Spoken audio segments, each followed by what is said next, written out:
Padeng pada tahun 1914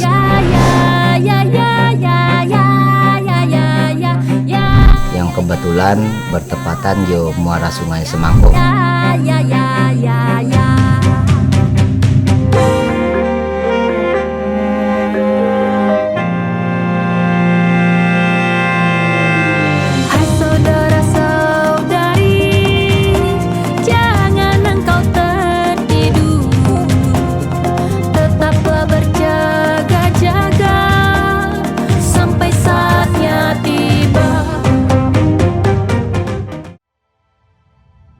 Di saat pola pemukiman beberapa subsuku Dayak di Kalimantan kian terancam punah, di salah satu bagian daerah aliran Sungai Mendalam, tepatnya di kawasan penyangga Taman Nasional Betung Kerihun, Dusun Sinsiung Amas, Desa Ariung Mendalam, Kabupaten Kapuas Hulu, Kalimantan Barat, masih berdiri kokoh kuat sebuah warisan leluhur yang tetap dijaga hingga kini oleh warga Dayak Taman di perhuluan Sungai Mendalam.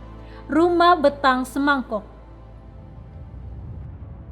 Rumah betang bukan seperti tempat tinggal lazimnya yang ada. Bentuknya menyerupai panggung namun tetap dengan arsitektur rumah.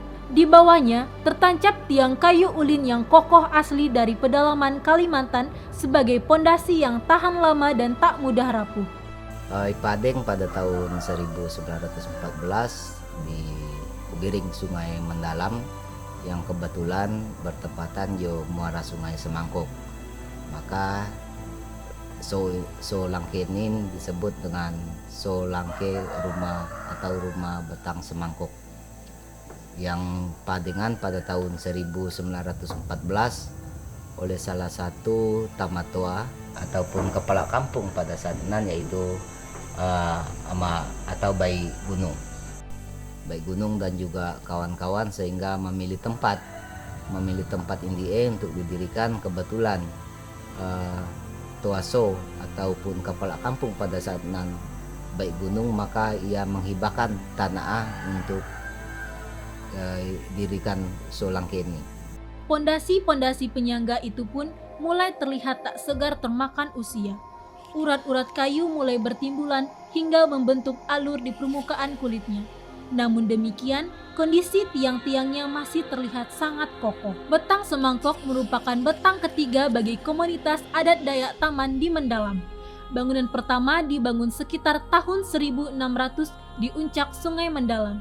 Permukiman tersebut dinamai Betang Sinsiung Amas, yang diambil dari nama tokoh pendirinya.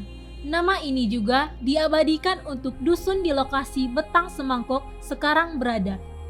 Seabad kemudian, mereka berpindah dan membangun permukiman baru di sebelah hilir. Lokasi tersebut sekarang masuk wilayah Desa Data Adian yang merupakan perkampungan Dayak Kayaan. Betang kedua ini terdiri atas 160 pintu atau bilik.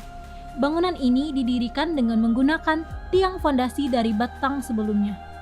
Material bangunan itu dibawa dengan cara dihanyutkan di sungai dan digiring mengikuti arus air sungai ke hilir. Dari Data Dian, migrasi berlanjut ke hilir lagi, sekitar 2 abad kemudian. Sebuah betang pun dibangun sebagai permukiman baru di Semangkok. Pembangunannya juga memanfaatkan tiang fondasi lama yang semakin memendek. Ujung tiang telah menancap kuat di dasar tanah sehingga harus dipotong kembali saat berpindah. Kalau jo betang ini yang mendiri pertamaan yaitu Bayi Gunung.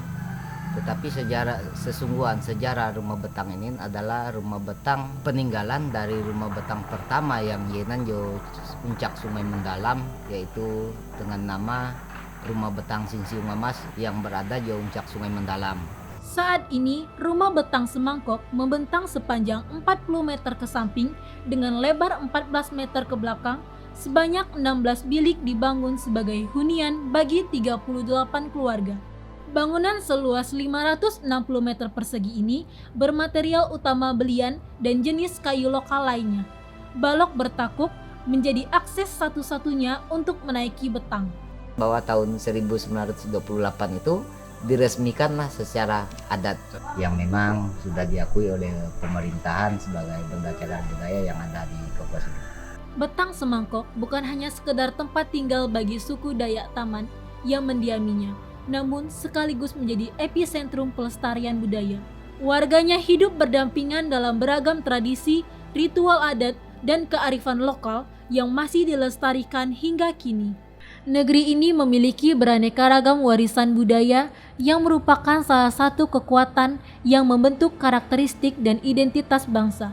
Peninggalan budaya dari nenek moyang kita merupakan jembatan untuk mengetahui kehidupan dan nilai-nilai yang dianut insan masa lalu untuk dijadikan sebagai modal menyongsong masa depan yang lebih baik. Bukan sebatas retorika dalam usaha melestarikannya. Perlu sebuah kesadaran yang timbul dari pribadi kita masing-masing. Tidak perlu menunggu dan berharap. Kita dapat memulainya dari usaha diri pribadi. Sebab kalau bukan kita, siapa lagi?